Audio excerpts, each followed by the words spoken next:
this is Ruby from SICC. Recently, I've heard that the Sanxingdui cultural relics have been torn down. Why? Let's find out. Why is it called Sanxingdui? It is because of the three mounds on the south of the Sanxingdui ruins site. So experts built the museum near the site, which becomes the Sanxingdui Museum today. But now they will have a new home that is expanded from the original one, and they will gradually leave their old place where they have lived for more than 20 years. And this place is 3 times larger than the original one.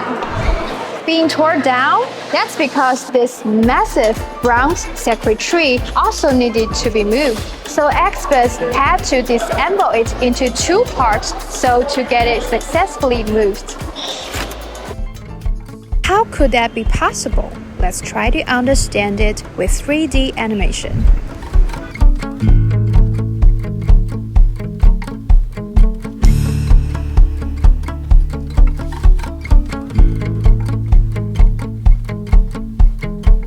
What's worth expecting in the new hall of the Sanxingdui Museum?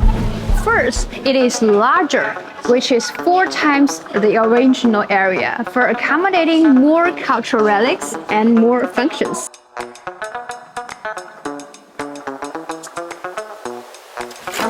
And second of all, more technologies, artificial intelligence, sensing technology, virtual reality, and so on, making it so cool.